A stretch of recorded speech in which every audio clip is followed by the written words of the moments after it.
We live in a twilight world. The tenets of college football have been shaken, and so have mine.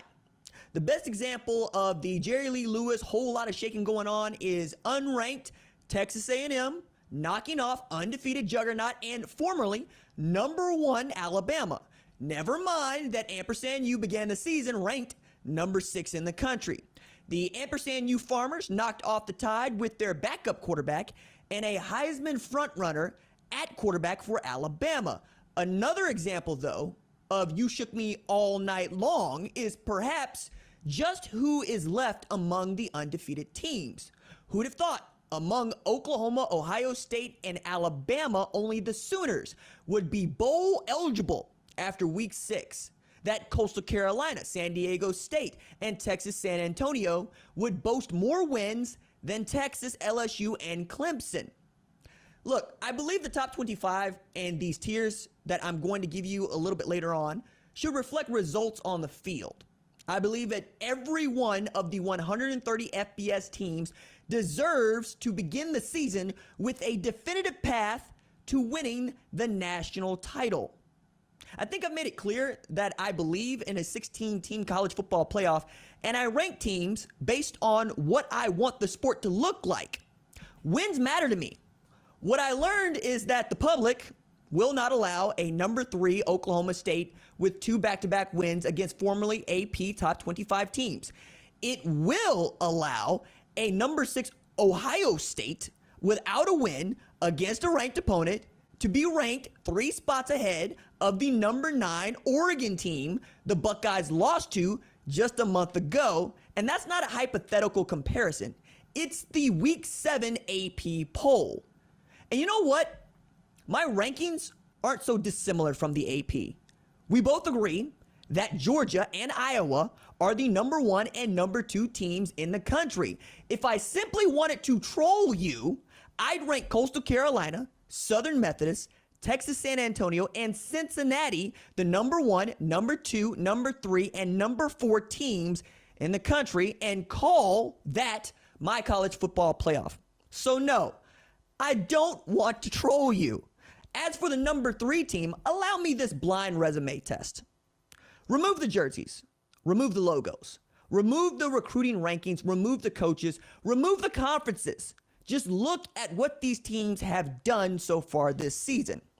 Team A has a 5-0 record with 2 AP top 25 wins.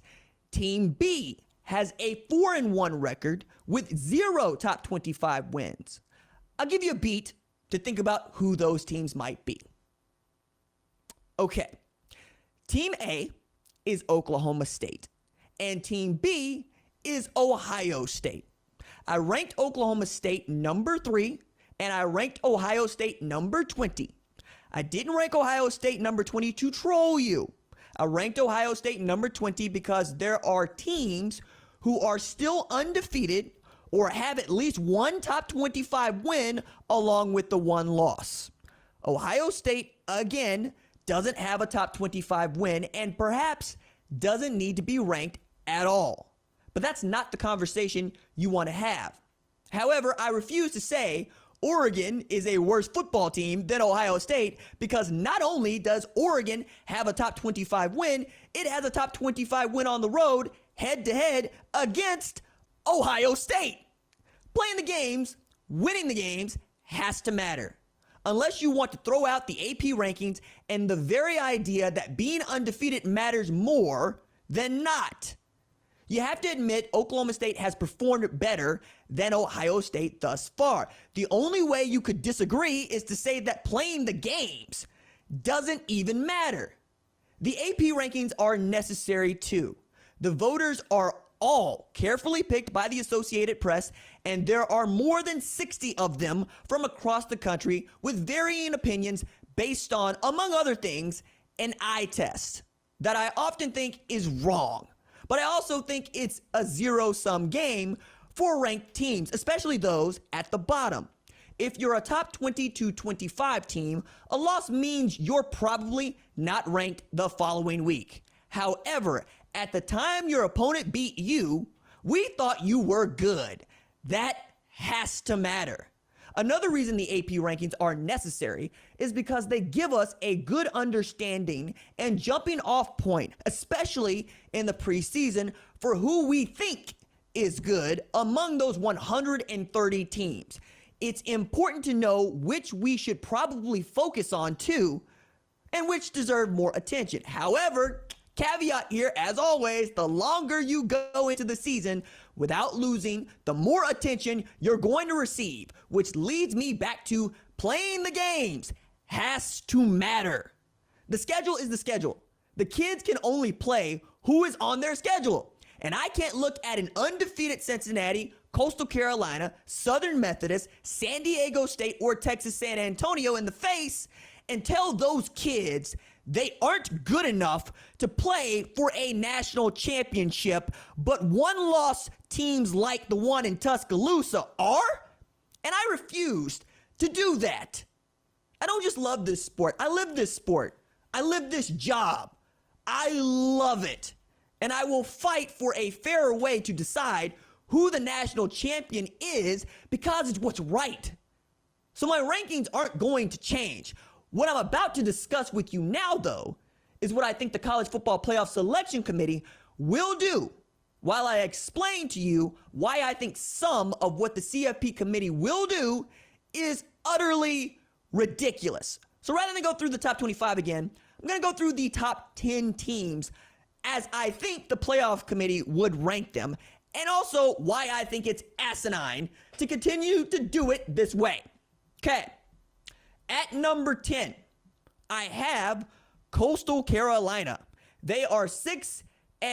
We will talk with head coach Jamie Chadwell here in a little bit. In my RJ ranking, which is based almost exclusively on results, I also have them at number 10. Hey, check that out. We would probably agree on that. The Shots have scored at least 49 points in 5 of their 6 games this season and averaged 48.83 points per game. That is not a small number. And I got some more for you on Coastal as we get closer to our Jamie Chadwell interview a little later on the show. At number 9, I have Kentucky. That's what I think the playoff committee would do at 6-0. In the RJ ranking, I have them at number 5. UK is 6-0 for the first time since 1950. Like Cincy, the Wildcats have an AP top 10 win notched against Florida. You'll remember I thought Florida was fraudulent, but the AP and you did not. I went with the AP, just as I have been going the whole time in ranking these teams based on their resumes, okay? Kentucky, I am at 5. 9 is where I think the College Football Playoff Selection Committee would put them. At number 8, I have Michigan, 6-0, right? I also, in the RJ ranking, not so dissimilar, had them at 8. Now, why would I have them at 8? They're undefeated, but they also don't have a top 25 win. But the way they've been playing football is also important.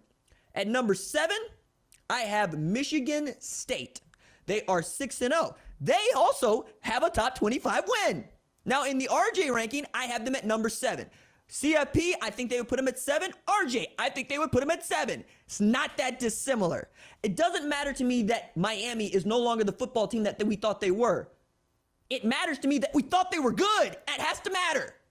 At number 6, I think that the CFP would put Ohio State. Again, RJ, I have them at 20. They are 4-1. They do not have a single top 25 win. The only top 25 opponent they faced, they lost to. And their signature win so far is Maryland. Okay? We thought Maryland was good. Hell, I had Maryland ranked, but y'all didn't by the time they lost to Iowa and then to the Buckeyes. The Buckeyes have looked spectacular, though, since losing to Oregon. They still haven't beaten a single ranked top 25 team, but they keep winning. It's going to be okay. The season's only half done, and your schedule is backloaded. Buckeyes, calm down. Now, Kerry Combs was relieved of his defensive play calling duties, and Matt Barnes was given those duties. I actually had to really go and make sure that Matt Barnes was the DC because it was a very big deal. Plus, Matt Barnes be on all the smoke, talking all the noise. You get what I'm saying? Some of y'all get that joke, some of y'all don't. And if you don't, it's fine. But they've been playing outstanding football.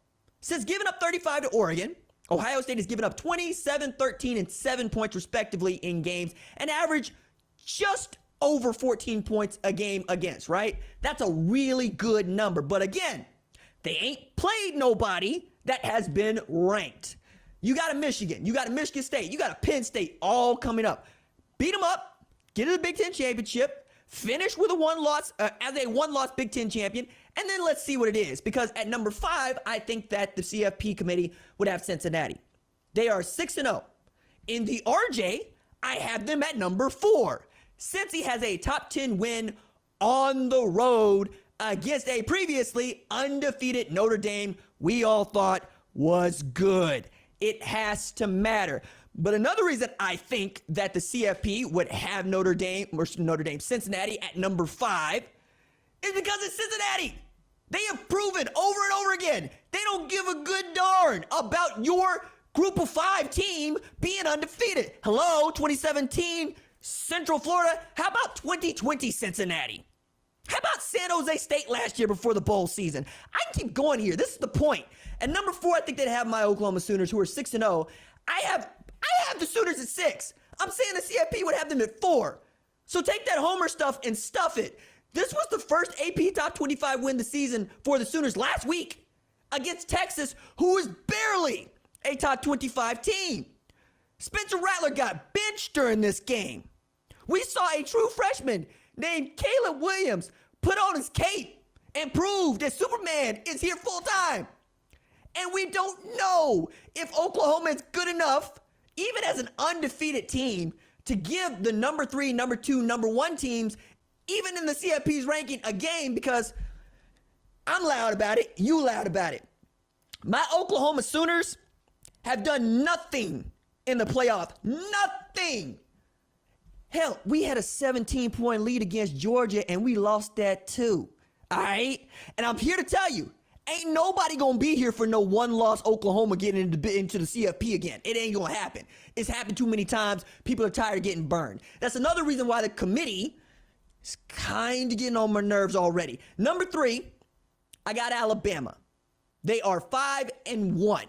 Okay? In the RJ, I should have them 12 because I goofed on Sunday, right? I was up at 2:30 in the morning trying to do this thing. I'm moving people around. I forgot about Southern Methodist being 6-0. They would be my number 11 team because they are undefeated.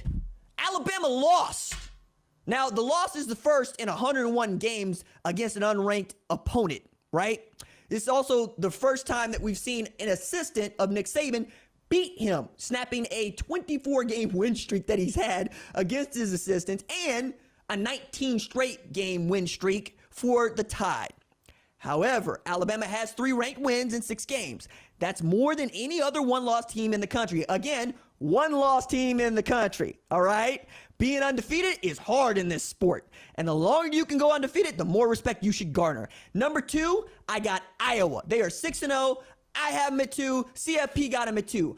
Iowa has defeated 3 top 25 teams and 2 top 10 teams in 6 games. Again, Hawkeyes 6-0 for the first time since 2015. Problem is, when you watch them, you're not convinced. Forget you're being convinced. What's the scoreboard say? Number 1, we got Georgia. We all agree. Number 1 team in the country. Beating people like they stole something. Got this Pentagon as a defense. The Department of Defense. Holding ranked teams to a combined score of 81-13. 13 points. That's what your ranked opponents were doing against them. Come on, man. Hey, kinfolk, I appreciate you for watching. Subscribe here and ring the bell so you don't miss the latest upload to the channel. Also, be sure to watch more videos here, like FS1 Studio shows and the best from Fox Sports and Fox Sports Digital.